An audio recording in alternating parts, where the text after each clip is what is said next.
Hi, welcome to my channel. నేను కళ్యాణ్ గారి అభిమానులకి అదిరిపోయే న్యూస్ అయితే ఒకటి బయటకు వచ్చిందన్న. ప్రజెంట్ ఉస్తాద్ భగత్ సింగ్, హరిహర వీరమల్లు లాంటి కళాఖండాల తర్వాత కళ్యాణ్ గారు ఏ డైరెక్టర్తో పనిచేయాలి, ఎలాంటి కాంబినేషన్ సెట్ చేసుకోవాలని అభిమానుల గోలకి కళ్యాణ్ గారి నుంచి ఒక సమాధానం అయితే వచ్చింది. అదే పవన్ కళ్యాణ్ గారు ఎప్పుడు కూడా ఆయన సినిమాల గురించి కానీ, ఆయన నెక్స్ట్ రాబోయే ప్రాజెక్టుల గురించి కానీ ఎప్పుడు డైరెక్ట్గా ఆయన మాట్లాడిన దాఖలాలు లేవు. ఈవెన్ ఆయన ట్విట్టర్ హ్యాండిల్ నుంచి కూడా ఆయన సినిమాలకు సంబంధించి ఒక పోస్ట్ కూడా పడలే. సో ఇప్పుడు నాకు తెలిసి హరిహర వీరమల్లు సినిమాకి ఆయన ఒక పోస్ట్ వేసినట్టున్నారు. అంతే తప్ప ఎప్పటివరకు కూడా ఎలాంటి సోషల్ మీడియాలో ఆడవేరు చేయలేని పవన్ కళ్యాణ్ గారు, పవన్ కళ్యాణ్ క్రియేటివ్ వర్క్స్ అనే ఒక ఏదైతే ఆయన సోషల్ మీడియా అకౌంట్ ఉందో ఆయన సినిమాలకి సంబంధించి ఒక కొత్త న్యూస్ అయితే ఒకటి చెప్పారు భయ్య. ఇప్పటి వరకు కూడా పవన్ కళ్యాణ్ గారు నెక్స్ట్ ఏ ప్రాజెక్ట్ చేయబోతున్నారు ఏంటి అనేది ఎవరితోనే కమిట్ అవ్వలేదు. ప్రజెంట్ ఏవైతే సోషల్ మీడియాలో వస్తున్న ప్రతి ఒక్కది కూడా అబద్ధం అని చెప్పి చాలా క్లియర్గా చెప్పారు.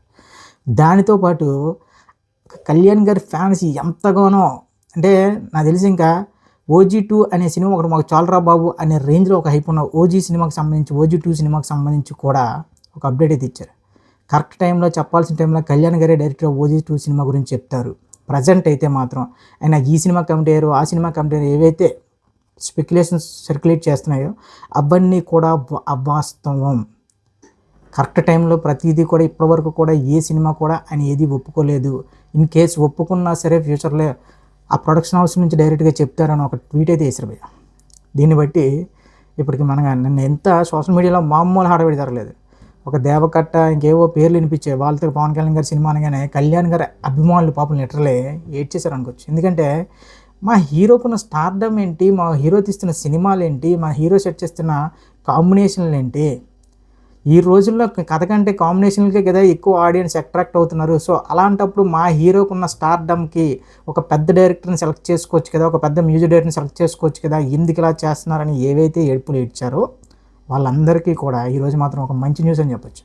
ఎందుకంటే చాలా క్లియర్గా చెప్పారు, ఇప్పటివరకు ఎలాంటి కమిట్మెంట్స్ లేవు. సో వన్స్ ఏదైనా ఫిక్స్ అయితే అఫీషియల్ హ్యాండ్స్ నుంచి వస్తే తప్ప మీరు ఏది పడితే అది నమ్మొద్దు అని క్లియర్గా చెప్పారు. దానితో పాటు OG2 మెన్షన్ చేసేసరికి కళ్యాణ్ గారి అభిమానులు ఇప్పుడు ప్రజెంట్ ఏదైతే లో ఫీల్ అవుతున్నారో చాలా ఒక భారీ హైప్ వచ్చింది. ఎందుకంటే కళ్యాణ్ అనే వ్యక్తి ఏదో కొత్తగా ఇప్పుడు ఏదో ఆయనకి ఫ్లాప్ తగిలినట్టు, ఆయన సినిమాలు ఏవో లోకి వెళ్ళినట్టు ఇదైతే కొత్త కాదు భయ్య. ఎందుకంటే కళ్యాణ్ గారిని ముందు నుంచి ఫాలో అయిన ప్రతి ఒక్కరికి తెలుసుకోవాల్సింది ఏంటంటే, ముందు నుంచి ఫాలో అయ్యే ప్రతి ఒక్కరికి తెలుసు, ఈ మధ్యకాలంలో ఎవరైతే యాడ్ అయ్యారో వాళ్ళు అత్యుత్సాహం ప్రదర్శిస్తున్నారు తప్ప ఇది ఆయన కట్టుకున్న సామ్రాజ్యం, ఓటమితో కట్టుకున్న సామ్రాజ్యం. ఈవెన్ పాలిటిక్స్ అయినా సరే, సినిమాలు అయినా సరే. ఈవెన్ 2014 తర్వాత 2019లో ఎలాంటి ఘోర ఓటమి చూసామో అందరికీ తెలుసు. కట్ చేస్తే 2024 అదొక మిరాకిల్. ఇక సినిమాల విషయానికి వస్తే ఖుషి తర్వాత ఆయన చూసినన్ని ఫ్లాప్స్ కానీ, ఆయన తీసుకున్న, ఇంకా క్లియర్గా చెప్పాలంటే ఆయనకి డ్యామేజ్ అయిన ఇమేజ్ కానీ ఇంత కాదు. ఇప్పుడు ఏదో కొత్తగా ఆయనకి ఏదో ఫ్లాప్స్ తగిలింది, ఆయన ఇమేజ్ తగ్గిపోయింది ఏదో మాట్లాడుతున్నారు. కానీ కళ్యాణ్ అనే వ్యక్తికి ఓకే హిట్ సినిమాలతోని, హిట్లతోని, లేదంటే సక్సెస్ అయితే వచ్చే క్రేజ్ వేరు, అది శాశ్వతం కాదు, ఫ్లాప్స్ రాగానే పోద్ది. కానీ కళ్యాణ్ అనే వ్యక్తి తన మనస్తత్వాన్ని గెలుచుకున్నారు చాలామంది. యాక్చువల్లీ ఆయన మనస్తత్వానికి సపరేట్ ఫ్యాన్ బేస్ ఉంది. సో దీన్ని బట్టి ప్రతి ఒక్కరు అర్థం చేసుకోవాల్సింది ఏంటంటే, కళ్యాణ్ అనే వ్యక్తి, పవర్ స్టార్ పవన్ కళ్యాణ్ అనే వ్యక్తి సినిమాలకి అతీతం.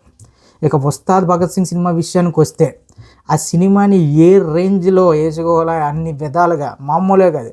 నాకు తెలిసి ఇదేదో పెద్ద, అంటే ఇప్పటివరకు కూడా తెలుగు సినిమాలో ఇలాంటి ఫ్లాప్ సినిమాయే రాలేదు. తెలుగు సినిమాలో అసలు ఫ్లాప్ సినిమాలే లేవు. కళ్యాణ్ గారికి ఒక్కడికే ఫ్లాప్ వచ్చింది అనే రేంజ్లో ఇష్టం వచ్చినట్టు వాడుకున్నారు ఈ సోషల్ మీడియా సోకాల్ రివ్యూస్ చెప్పే పేదవాళ్ళందరూ కూడా.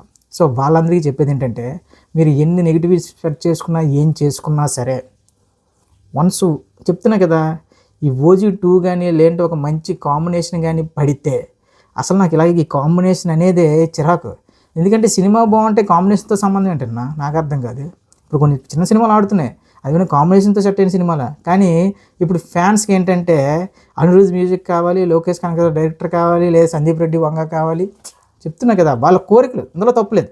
ఎస్, అసలు స్టార్డమ్ లేని హీరోలు కూడా పెద్ద పెద్ద కాంబినేషన్ సెట్ చేస్తుంటే తెలుగు రాష్ట్రాల్లో ఇతనికి మించిన స్టార్ హీరో ఎప్పుడు లేని టైంలో, అంటే నాకు తెలిసి కళ్యాణ్ గారి ఫ్యాండమ్ మించిన ఫ్యాండమ్ అయితే తెలుగు రాష్ట్రాల్లో లేదు. ఏ ఫ్యాన్స్ అయినా సరే, ఎవరైనా సరే కళ్యాణ్ గారి ఫ్యాన్స్తోనే పోటీ పెట్టుకుంటారు, కళ్యాణ్ గారి ఫ్యాండమ్తోనే పెట్టుకుంటారు, కళ్యాణ్ గారి క్రేజ్తోనే పోటీ పడతారు. సో అలాంటి వ్యక్తి, ఇంత క్రేజ్ ఉన్న వ్యక్తి ఎందుకు ఎవరికి పడితే వాళ్ళు ఛాన్సెస్లు ఇచ్చేసి ఇది చేసాడు అది చేసాడు, పోనీ యంగ్ డైరెక్టర్స్కైనా ఛాన్స్ ఇవ్వచ్చు కదా, రొట్ట సినిమాలు తీసే వాళ్ళకి ఎందుకు ఇవ్వడం. ఎస్, అది కరెక్టే, కానీ మరీ దారుణంగా బాగున్న సినిమాను కూడా ఇంతలా నెగిటివిటీస్ పెట్టేస్తారని మాత్రం ఎవరు ఊహించలేదు.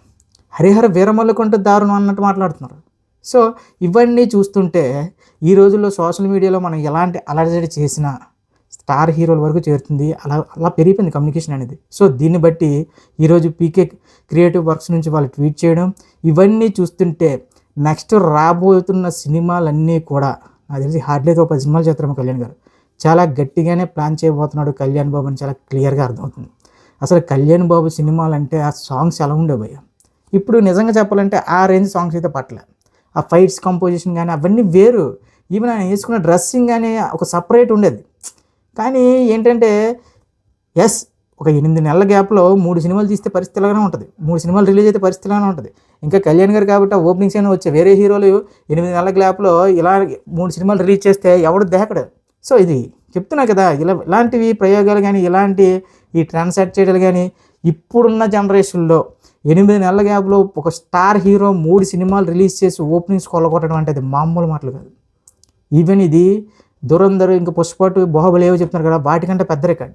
ఎందుకంటే అన్న హరిహర వీరమల్లు అనే సినిమా, ఆ సినిమా రిలీజ్ ముందు, ఆ రిలీజ్ తర్వాత, ఆ రిలీజ్ ముందు సినిమా ఎప్పుడో చెల్లిపోతే బెటర్ బాబు ఒక ఓజీ వస్తుందని చెప్పి సగం ఫ్యాన్స్ ఆ సినిమాని చంపిస్తారు. దానికి తోడు ఆ VFX అదే చచ్చిపోయింది. అలాంటి సినిమాతోనే 60 కోట్ల ఓపెనింగ్స్ పెట్టాడు. ఇక ఓజీ అనే సినిమాతో 100 కోట్ల షేర్ లేదు, 100 కోట్ల గ్రాస్ లేదు, పవన్ కళ్యాణ్ గారికి 100 కోట్ల సినిమా లేదు అన్న ప్రతి ఒక్కడికి డే 1తోనే 100 కోట్లు కూడా చూపించాడు. సో ఇక ఉస్తాద్ భగత్ సింగ్ అనే సినిమా విషయానికి వస్తే ప్రొడ్యూసర్లు ఎందుకు ప్రీపోన్ చేసుకున్నారో ఏంటో తెలియదు, కానీ ఈవెన్ నేను కూడా దురంధర్ అనే సినిమా ఓకే ఈ మల్టీప్లెక్స్లోనే ఇంకా ఎక్కడైనా ఆడుతుందేమో అనుకున్నాను, కానీ ఈవెన్ BC సెంటర్లో కూడా ఈ రేంజ్లో దుమ్ము దులుపుతుందని మాత్రం నేను ఎక్స్పెక్ట్ చేయలేదు. ప్రొడ్యూసర్లు కూడా ఏమనుకున్నారంటే దురంధర్ అనేది మల్టీప్లెక్స్లోనే ఏ సెంటర్లో గట్రా ఉంటుంది, సో రూరల్లో అంతగా ఉండకపోవచ్చు, సో ఉస్తాద్ భగత్ సింగ్ ప్రీపోన్ చేసుకుని బెటర్, ఈవెన్ డిస్ట్రిబ్యూటర్లు అడిగారట. సో అవన్నీ కూడా ఏది ఏమైనా సరే బొక్క పడింది మాత్రం కళ్యాణ్ గారికి, కళ్యాణ్ గారి ఫ్యాన్స్కే. సో కళ్యాణ్ గారి ఫ్యాన్స్కి ఇక మీకు ఈ కాలరాత్రులు, ఈ నరకం చూసే సినిమాలు, ఈ రీమేక్లు అన్నీ అయిపోయాయి అని డైరెక్ట్గా కళ్యాణ్ బాబే చెప్పాడు. సో దీన్ని బట్టి నెక్స్ట్ రాబోతున్న సినిమాలు ఏ రేంజ్లో ఉండబోతున్నాయంటే కళ్యాణ్ గారి సినిమాలు ఫ్లాప్ అయినా సరే ఒక కొత్త సినిమా చూసామనే ఫీలింగ్ ఉండదు. సో అది తగ్గుతుంది, అది మనం ఒప్పుకోవాలి. సో నెక్స్ట్ రాబోతున్న సినిమాలన్నీ కూడా ముఖ్యంగా ఈ జనరేషన్ని దృష్టిలో పెట్టుకుని రాబోతున్న సినిమాలు అని ప్రజెంట్ అయితే ఒక అలజడి అయితే నడుస్తుందన్న సోషల్ మీడియాలో, మామూలుగా కాదు. ఇప్పటివరకు లోలో ఉన్న కళ్యాణ్ గారి అభిమానులకి ఆ ఒక్క ట్వీటే ఈ రేంజ్లో ఊపిస్తే నెక్స్ట్ సినిమా అనౌన్స్మెంట్కి ఇంకా OG 2కి ఆ బేభత్సం ఎలా ఉండబోతుందో మీ ఊహకు వదిలేస్తున్నాను. కళ్యాణ్ గారి అభిమానులు ఒకటే గుర్తుపెట్టుకోండి, మనము ఓటమితో కట్టుకున్న సామ్రాజ్యం ఇది. ఏదో సక్సెస్ వస్తే ఏదో నలుగురు ఫ్యాన్స్ పోగొవడం కాదు, ఓటమిలో నుంచి వచ్చిన కసితో వచ్చిన ఫ్యాండమ్ ఇది. ఈ ఫ్యాండమ్కి ఈ గెలిపోవటంలో కొత్త కాదు. అయినా సరే ఒక చిన్న బాధ, అన్నీ ఉన్న మా హీరో ఎందుకు వేరే హీరోలాగా ఈ కాంబినేషన్లు సెట్ చేసుకోవట్లేదు. సో మీ బాధలు విన్నారు కాబట్టే ఇక్కడ నుంచి నెక్స్ట్ రాబోయే సినిమా జస్ట్ అప్డేట్కే కళ్యాణ్ గారి అభిమానులు సవాళ్ళు వేస్తే అనే రేంజ్లో ఉండబోతుంది. ఇంకా ఫిక్స్ అయిపోండి, కళ్యాణ్ బాబు 2.0 ఇవేం అక్కర్లేదు. మన కళ్యాణ్ బాబు మళ్ళీ సినిమాల మీద కాన్సన్ట్రేట్ చేస్తే ఎలాంటి విస్ఫోటనం జరగబోతుందో మీరు కొన్ని రోజుల్లో విట్నెస్ చేయబోతున్నారు.